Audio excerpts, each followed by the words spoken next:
All right, hello everyone. We are live. Hello everyone, and welcome to a brand new episode of the Pastrami Nation Podcast. It's nice to be back. I think it's our first episode of the new year, isn't it?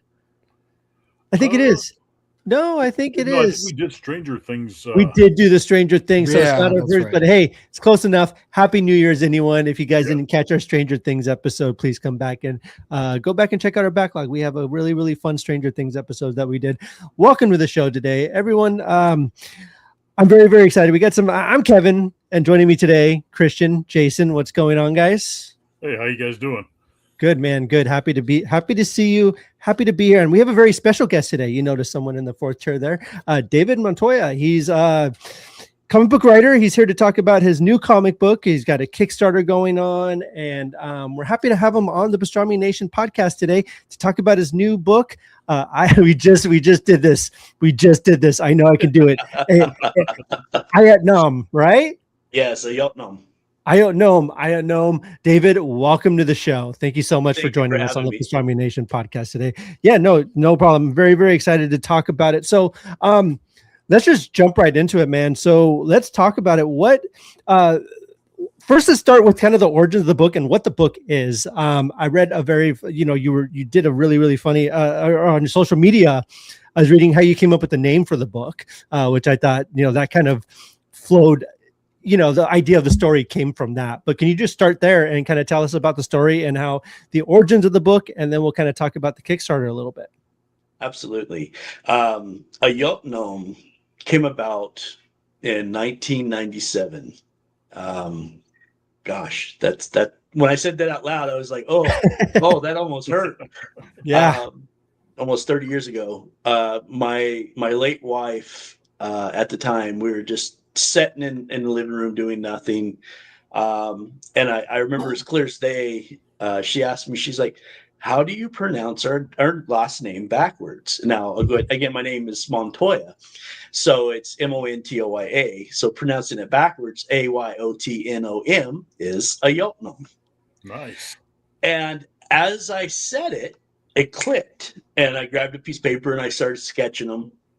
And back in the 90s, we didn't have the internet to the point of where we have now, and we didn't have like on demand. So I had to do it the old fashioned way, and I joined a co-op, and we printed up some issues on paper or newsprint paper of black and white Ayotnom. I had originally wrote the script and did the artwork myself. It was horrible. And it's supposed to be though, right? At first. Yeah. Yeah. It was very heavily influenced by the U.S. manga movement back in the 90s. I was very intent on collecting just about every single U.S. manga VHS tape they had at the time. In fact, to this day, I still have a couple like Akira, Ninja Scroll, Bubblegum. I still have those originals lurking around here somewhere, and I have a couple on Blu-ray too. But I put that forward and then just kind of like, okay, that was something I achieved, put it aside for about 10 years, roughly 10 11 years. And at the time I was getting back into comics creatively. Now I'm a huge comic book fan. In fact, mainly I'm a huge X-Men fan. Out of the like 800 and something issues of the Uncanny X-Men, I roughly have about 750. Oh, so wow. I need like 50 to have the entire print run. That's awesome. So I kind of got back into it, and I met a artist. His name was William Black, and we were talking about Ayotnom, and because he was into the Blade of the Immortal, and he was introducing me to that comic book, and I was like, well, let's redo it. Let's just use the original script that I used, and you redraw the pictures. And we did that. We used called Blam printing at the time, and we did fairly well. I think we sold around like 500 copies. And the original story basically is a love story. A love story as much as I could write a love story. And it's about Ayot who is older and what happens in the past and his revenge to his love, for his love rather. And then we come to now, and my editor-in-chief right now, his name is Mario Martinez. He's getting ready to retire. He actually did all the inking for this one. Oh, cool. Okay. And in fact, I was like, okay, well, what do you want to do? What do you want to end with? And he's like, well, let's do a Ayot gnome. Nice. So I was like, okay, let's do a Ayot gnome. And I preset, this is like where, how do I say this without giving too much up? He's returning to Japan. It's before Tokyo, so it's Edo, Japan. And he's quite literally getting off the boat from Thailand. And if you go to the Kickstarter and you happen to buy the 4 comic books or the comic strips, it kind of tells you the lead up to why he's coming to Edo, Japan. And it's a complete reboot. So this is where the story starts.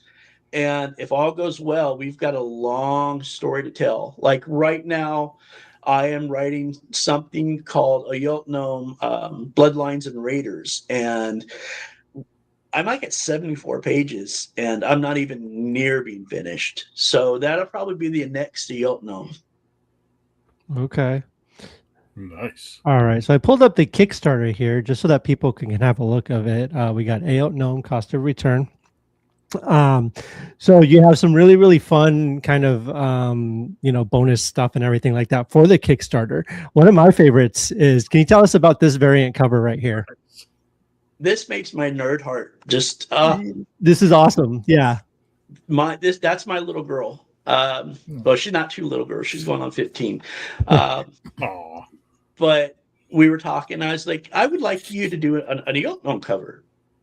And I explained the story. I explained the significance to us as a family, as Montoyas. And that's what she handed over. And beautiful, man. Originally, awesome. I had handed it over to Patrick, who's the guy who drew in the original cover right here. And I was going to have him ink it. And I was like, no, I'm going to be selfish. I inked that cover. So I got to ink my daughter's pencils. And an amazing colorist, God Times Ishmael.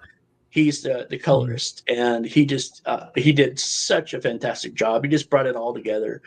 But, personally for me, I hope that particular cover outsells any other of the covers that may or may not come out, because that one is just I'm a proud papa.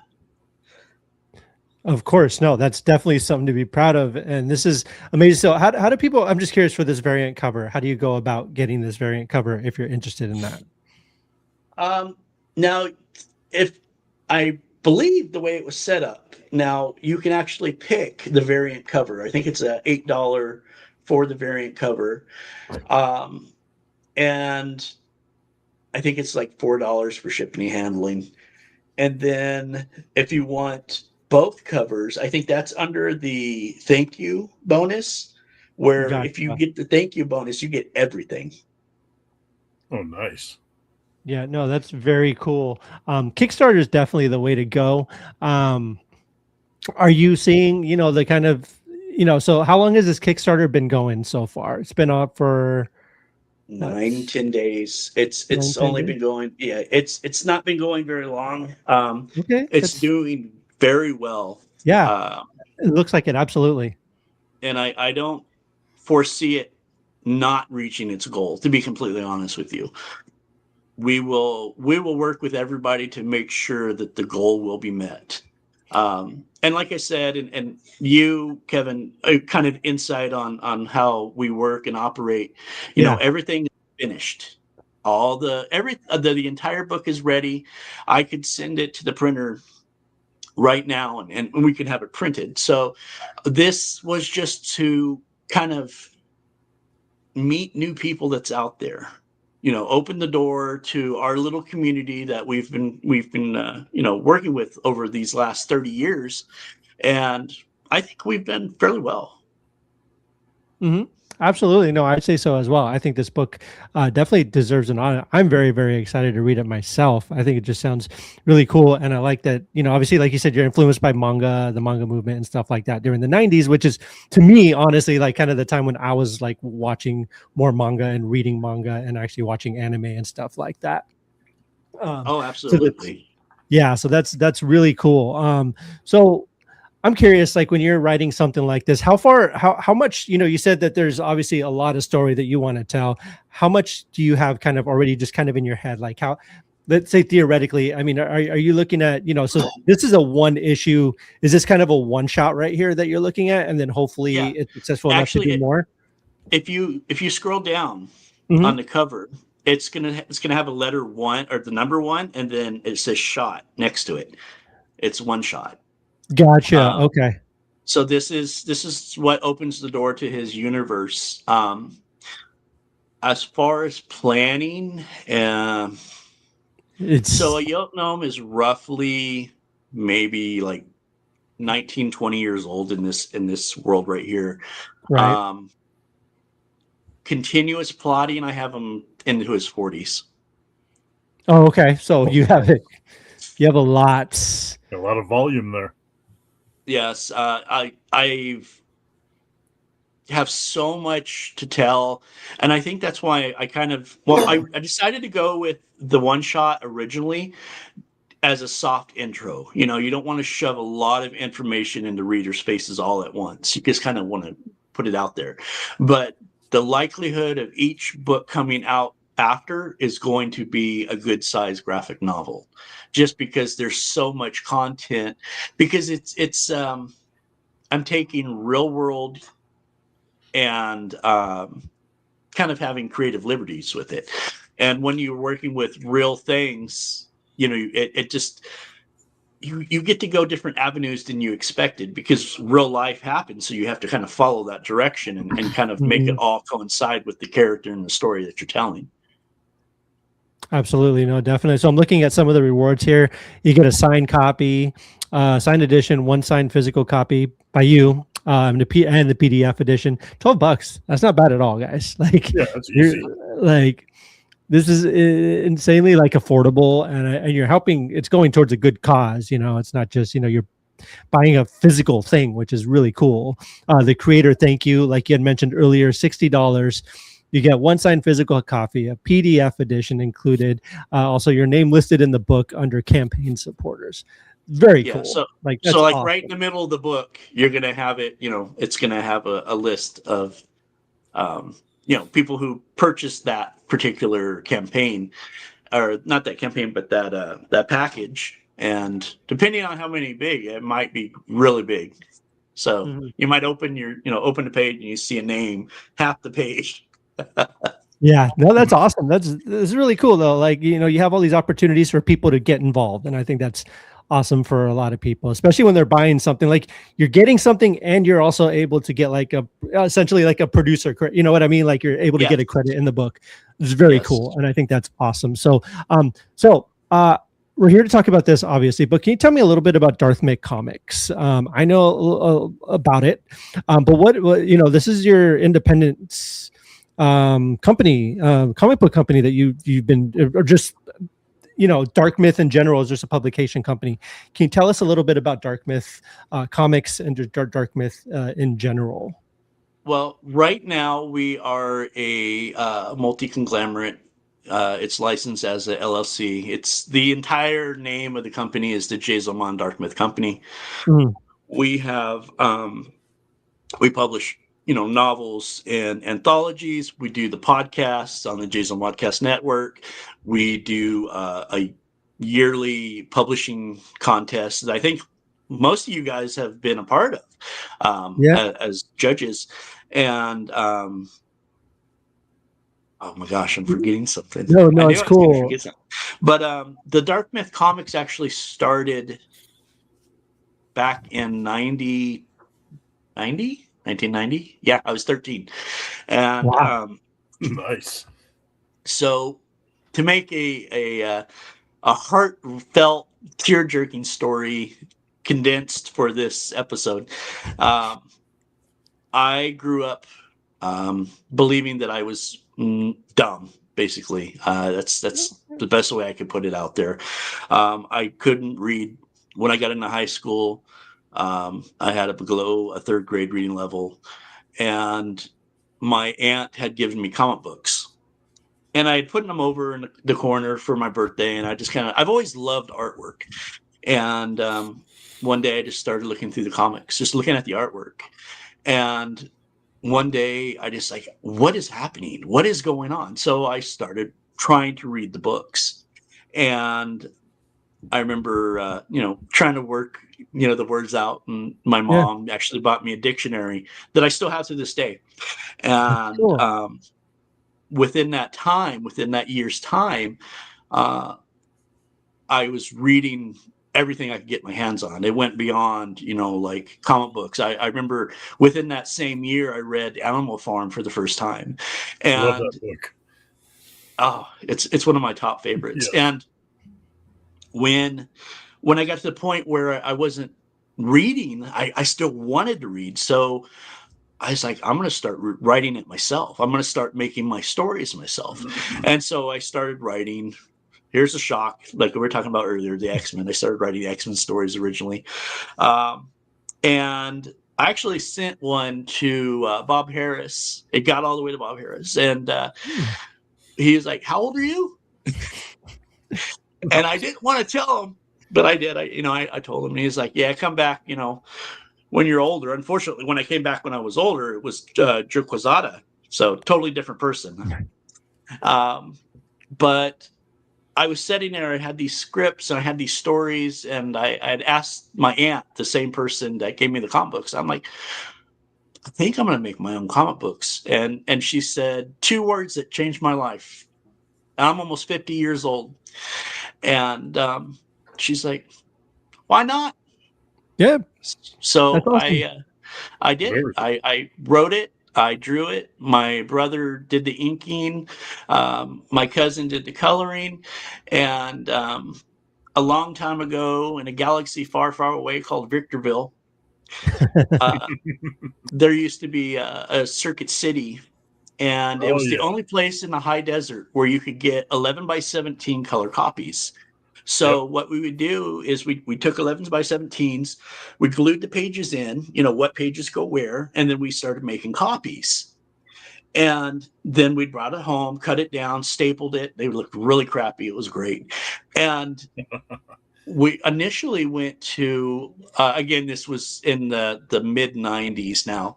So in Hesperia, because that's where I lived, I actually got one of the comic book owners. This was pre-Comics Plus. It was just a little hole-in-the-wall comic book shop that I'd go to, and he would sell the comic books for me.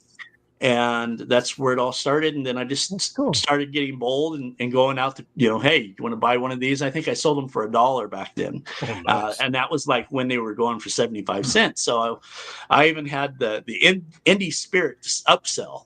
And was it Comic Castle by chance? No. On 7th Street? I remember his name was Ron. It was on Hesperia. Oh, okay. It was in Hesperia and Main Street. It was, let's see, it was the Kmart shopping center, and like for forever it was a Domino's, or not Domino's, but yes. Pizza. It was some pizza place. Yes, I know that. I went there when I was younger. Yeah, it was legitimately a hole in the wall. Great, I loved it.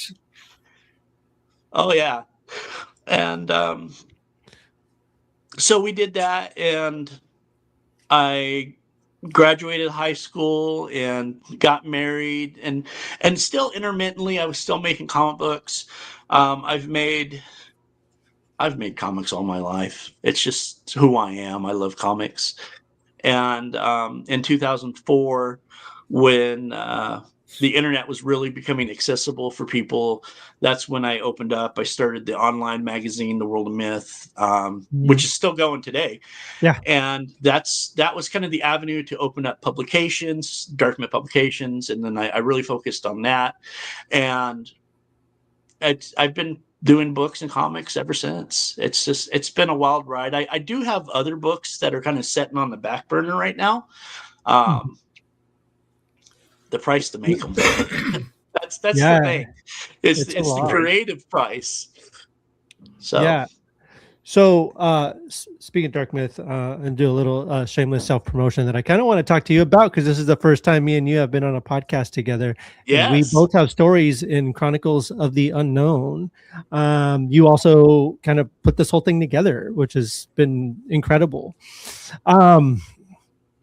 I really, really love your story. I love all these stories. By the way, if you all haven't picked this up yet, pick up Chronicles of the Unknown. Like I said, it's a little selfish promotion there, but you got two of the writers right here who are featured in this book. Just tell me a little bit about your story, Hearts of Desire, man. It's really good. It's a wrestling story. And those of you who haven't read it yet, tell us just a little bit about it and why people should pick up this book already if they haven't yet. I don't understand what the holdup is. I've got plenty of copies. Trust me. Yeah, we got plenty.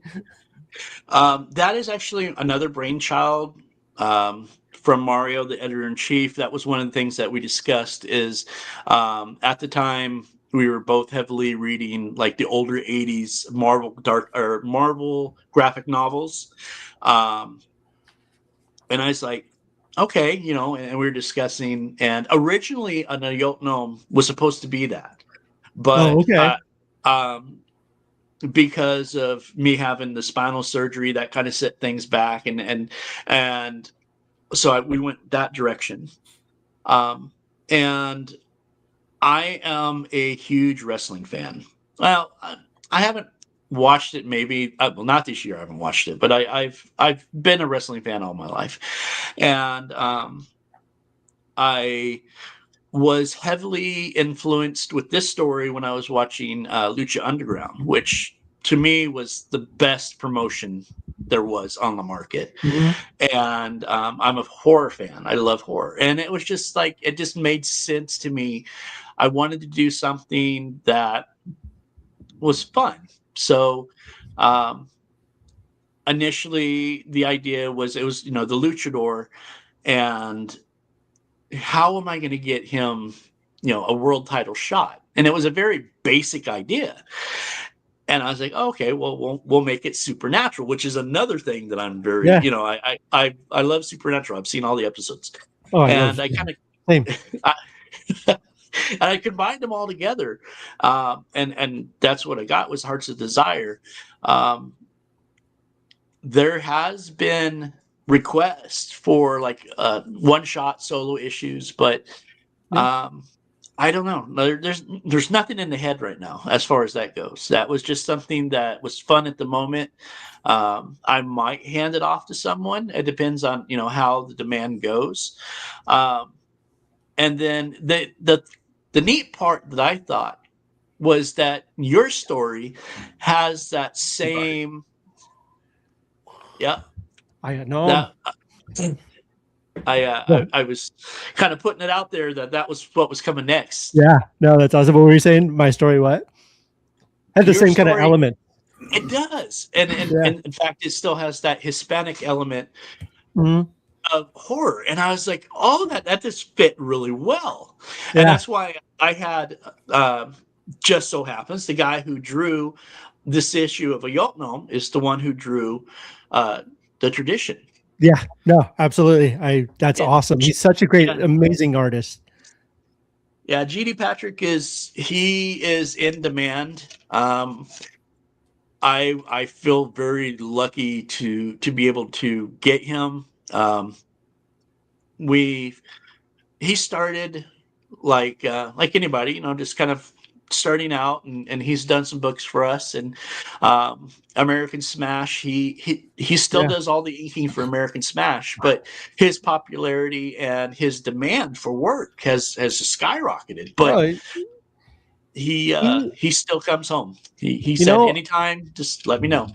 Yeah, I haven't really had much experience with writing comics or anything, which is something I've always wanted. I've always been a writer, but not in the comic realm.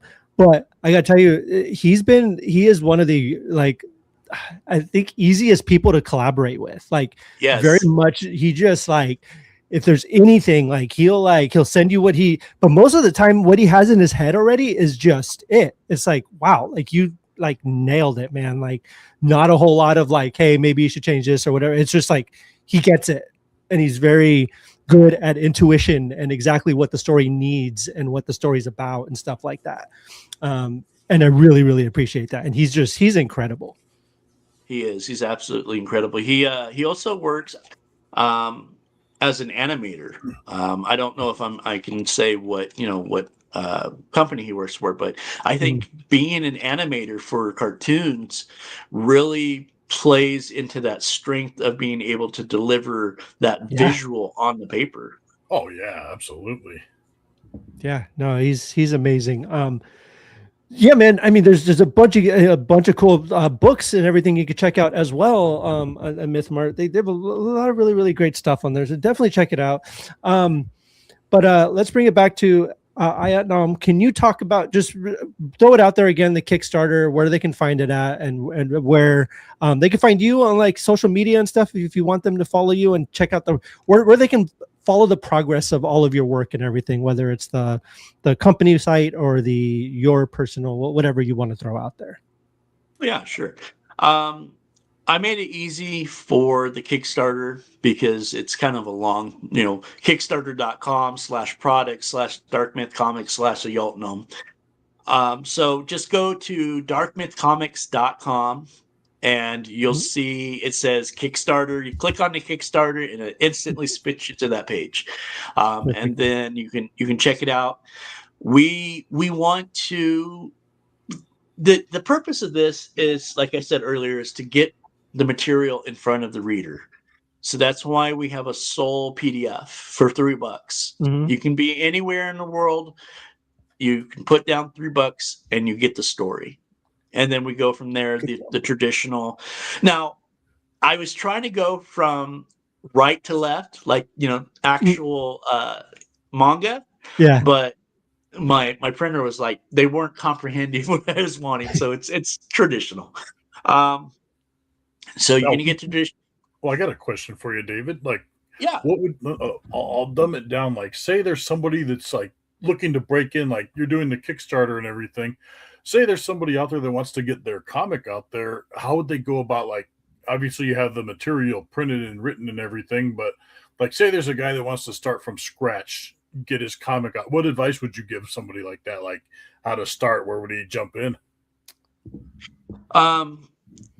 Now, if it was just him doing all the work himself together, or a team, if you're doing a team, the most important thing is to find the people you can work with. Not only do they have to be talented, but you all have to be on the same page, not only creatively, but mentally. Life happens to a lot of people. And then the second biggest thing is, and I know it's very cliche, but you have to have thick skin. I don't know how many times in my almost 40 years of writing, I've been told, get those nice little emails, misspelled, you sucks with an X, it just, at first it hurts, but the more it's funny now. I the ones that actually spell it correctly, I respond, thank you so much for spelling it correctly. Right. I really appreciate you putting in that effort, but you have to develop thick skin. And you have to take criticism for what it's worth. If it's good criticism, then take it to heart. We all have to learn. We all have to develop. Nobody's perfect. I mean, Jim Lee, who's the greatest artist on the face of this planet, he still does his daily exercises every single day just to develop and keep his talent together. So if you're a writer, practice. If you're an artist, practice sketch, and then when you feel like you have the right story, then just find the people that you click with. And that's what I did. I found the people that I clicked with socially. And then I was, hey, what do you think about this? Do you know anybody that would like this kind of story? And over time, it's just grown. And, we're not nothing huge. But I'm happy with the numbers we get. And I'm happy with, I was enamored because we also do the TikTok with American Smash. And we're doing one every week for the entire 2026. Comic strip, yeah. Yeah, and one of them's already up to 2,000 views. I'm just like, that's wild. Yes. And that's what you got to do is you just got to go out there. You got to do the legwork. Nothing's going to be handed to you. Exactly. It's not going to fall in their laps. No, if you want it, go take it. You got to go take it from, because there's going to be sacrifices. There's going to be fights. There's going to be tears. There's going to be anger. But if you are sincerely in love with that medium, then you just persevere and you get to the other side. And when you hold that book in your hand for the very first time and you're like, I did it. I made my dreams come true. That's success beyond success. It doesn't matter how much it sells, how much money you make. You succeeded. You have your dream in your hand. It's tactile and you win. Yeah. And that's the best advice I can give. That's awesome.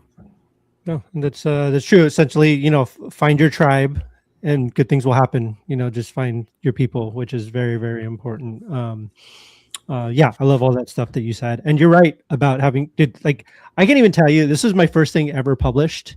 And the feeling I got when I held it in my hand for the first time, I still have a hard time being like, my story, something I wrote is published. It's insane. It's crazy. Also want to bring up to be honest with you, Kev, to be completely honest with you, you're downplaying it because if you guys haven't read it, it's a hell of a story. Oh, thank you. I appreciate it. Story. Yeah. I appreciate it. Thank you so much. But no, it's good, man. No, it's very good. Thank you. Yeah, no, absolutely. I enjoyed writing it. And it's great to be a part of this team, which has been amazing. You also started My Public Life as an American Nerd, which me and Christian have co-opted, kind of made our own. But thank you for that too. It's always a blast to record that. If you guys haven't checked that out, it's an audio only podcast. Find it wherever you find your podcast. This is the season finale coming up. This next Wednesday will be the season finale of My Public Life as an American Nerd. So check it out.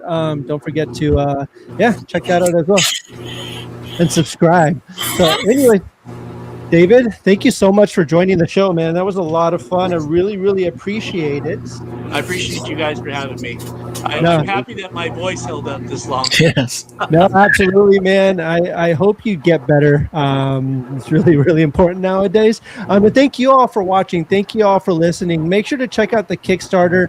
The Kickstarter's live now. Brought up the link and everything like that. Go to MythMart and all that fun stuff. Are you guys getting that feedback? I'm not sure where that feedback's coming from.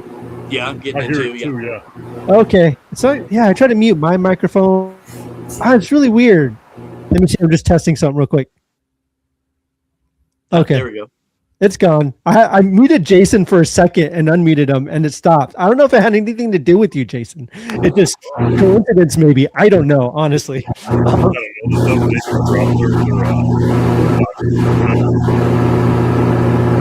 Oh yeah, it's back. I don't know. That's really bizarre. Anyways, let me see. Okay, it's gone now. This is fun. Sorry, I'm just. All right. Anyways, thank you all for checking out the show. Really, really appreciate it. Should check out PastramiNation.com for all the latest reviews, news, and everything like that. We have some really cool stuff going on socials. I do have a new review for a movie, Dead Man's Wire, that should be coming up on PastramiNation.com within the next few days. Definitely check that out. Directed by Gus Van Sant. If you guys have a chance to go check it out in theaters, definitely watch it. But yeah, anyways, that's the show, everyone. Thank you all for joining us, and we will see y'all in a couple weeks on the Pastrami Nation podcast. We will see you guys later. Bye-bye. Thank you, guys.